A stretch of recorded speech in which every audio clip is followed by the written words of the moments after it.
Listen, Ryan Statman Douglas might not be here on location, but it doesn't stop him from doing his job. We have to hold him accountable. Here's some of the key takeaways he's got from the stats. Hey guys, it's Ryan Stat Douglas here to break down Fenerbahce versus Manchester United. Now, we all watched the game. We saw it unravel in front of our eyes, but what do the stats and the facts indicate? Well, I'm going to point you to the first fact here, which is a somber note. Manchester United have only won once in their last 11 major European games. In fact, Man United are now winless in 6, which is the joint longest winless run we've had in Europe. You have to go all the way back to 1980 to 1983 when that's happened again. Jose Mourinho's only lost once in 11 attempts against Manchester United on home soil. So between Fenerbahce and Mourinho being at home, that was always going to be a difficult game. However, perhaps the most worrying statistic that I read on the back of that Fenerbahce game, and it probably will be daunting hearing this as well, is that Manchester United have only won once the last 8 times that they've scored first in Europe. So scoring first doesn't necessarily mean a good thing for Man United, which when you look back fondly to the years of Alex Ferguson and seeing out a lead or being able to come back when falling 1-0 down, well, this indicates that there is something wrong with the mentality. In fact, the last 4 times United have scored first,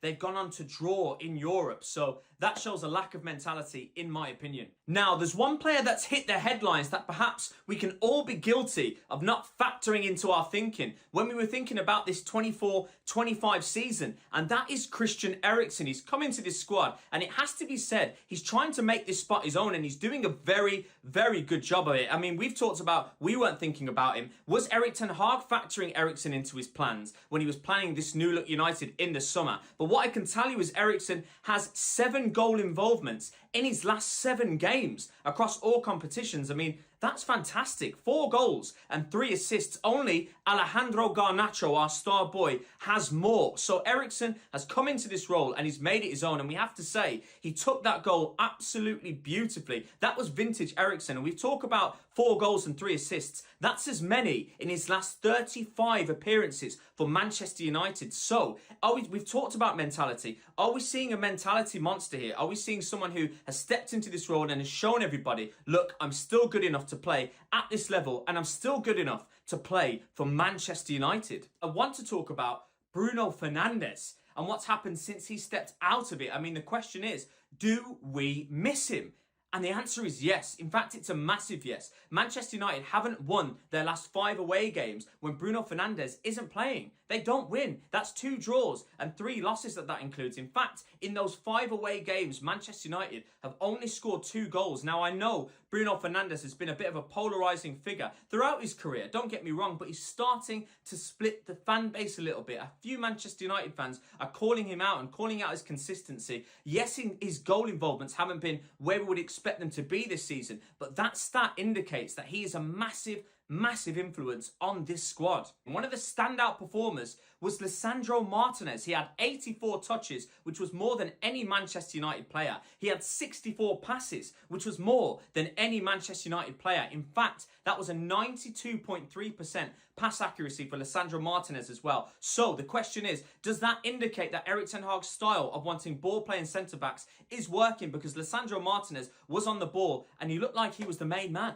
Now, United had to defend for their lives at points during this Fenerbahce game, and as I say, and as the stats point to, it was always going to be a difficult place to go. So it doesn't surprise me that there was a lot of duels in this game. But who tops the charts for total duels for Manchester United? Well, it's joint actually. Ugarte tops the charts with 13, with only 5 duels won out of those 13, whereas Alejandro Garnacho also had 13 duels, the same amount as Ugarte, but he won more. In fact, he won 7 of them. So we talk about Garnacho being the star boy, being direct, being electric. I love him. You know I'm a massive fan of him, guys. But he does the dirty work as well, and that's fantastic to see. Also, Lisandro Martinez, I pointed him out, how he was good being a ball-playing centre-back as well. He also had 12 duels, just 1 less than the other 2, and he won 8 of them. So he really was a pit bull in and amongst it against Fenerbahce.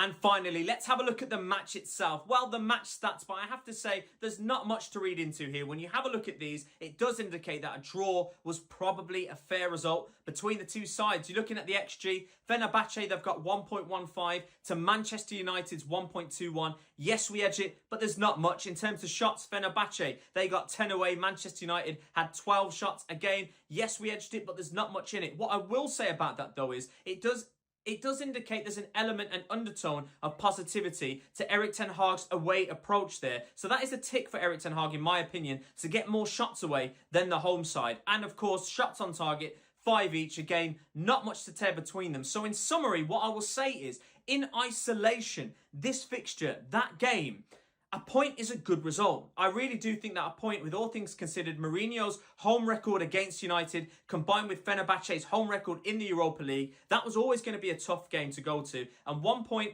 isn't too bad. Yes, we'd have liked to win, but it's not too bad. It's when you scroll out and look at the broader picture of Manchester United's in the league table in the Europa League, only 3 points. I think the first game and the second game have made a rod for Manchester United's back. So I'd be more inclined to blame those 2 games than I would this result against Fenerbahce. But I'll let you guys be the judge.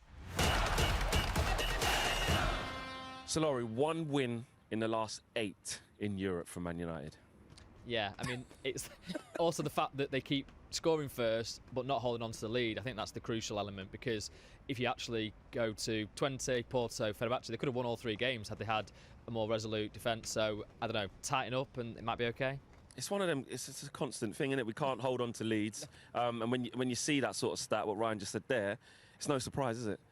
No, and it's frustrating, and I think this is the whole thing where you have to look at, you know, the players' mentality, that you're leading games and then you're not holding on to those leads. It's so frustrating. You pair that with the fact that we have got a goal scoring issue as well. So you're managing to score a goal, that's great. You can't hold on to it, and then you've got no guarantees that you're going to be able to claw back another goal or 2, because we've got this problem when it comes to finding the back of the net.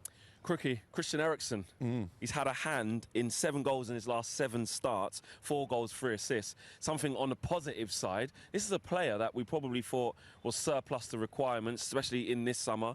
You know, maybe get a few million quid for him after getting him on a free. But actually, mate, he's been our most potent attacker apart from Garnacho. Yeah, he has. I think they'd probably let him go in the summer if anybody was willing to take his wages off the payroll. But he's making quite the case, isn't he, for getting his contract extended. I probably still feel like that wouldn't be the right thing to do at his age. I kind of feel like United need to move on and get a younger feel to the squad. But he is someone who does lead by example. He is a leader, not necessarily in the most vocal fashion, but I think he sets high standards.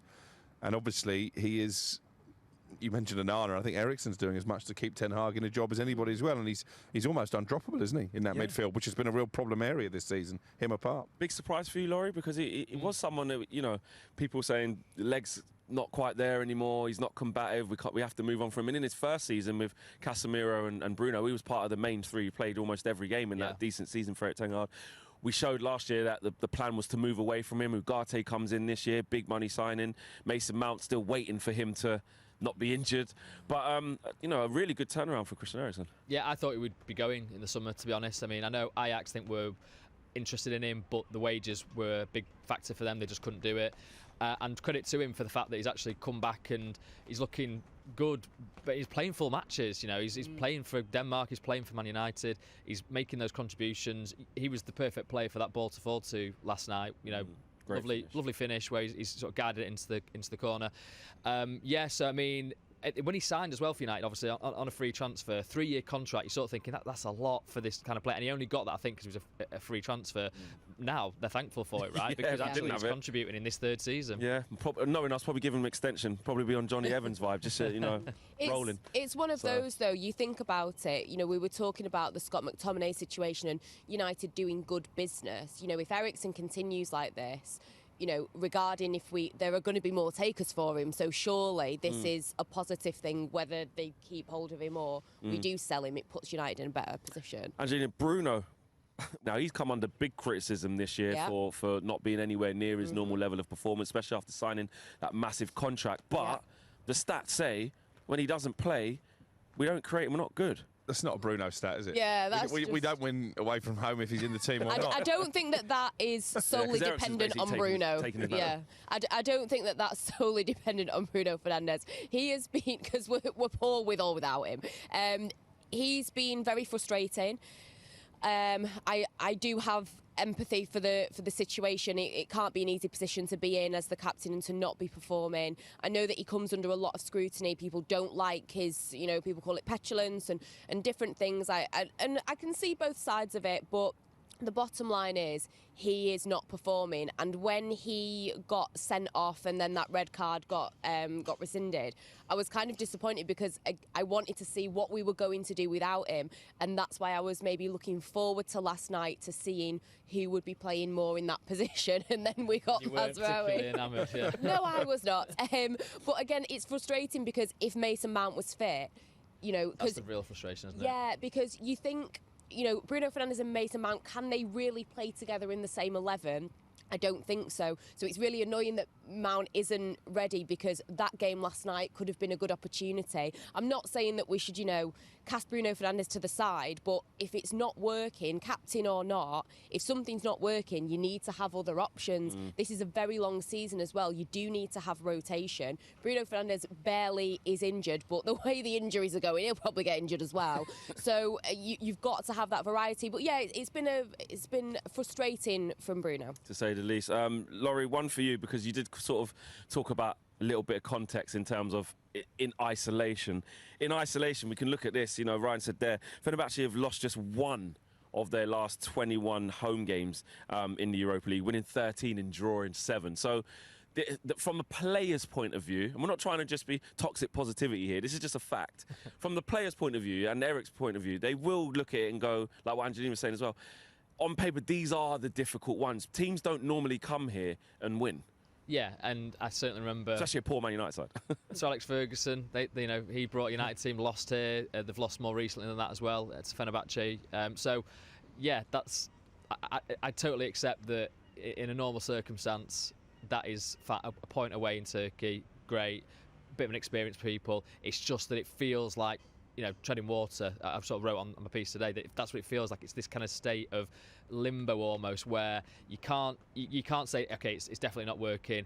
It's, you know, we need to rip it up totally, and you can't get behind it and think it's a success. And okay, I can see the progress here. It feels like there's different aspects to each match that you're picking out and going, okay, does that work for the next game? I don't know. You know, Martinez is a left back, or, you know, Mazraoui is a number 10 now. I know these are kind of stopgap solutions because of the injuries and the suspensions, but there doesn't feel at the moment like there's a clear path of progress. Maybe in isolation in certain cases, you know, Garnacho again sort of showing that real fight and determination to his game. Hoyland, I think, again when he came on, you know, that physicality up front, that hold-up play that he showed against Brentford was encouraging.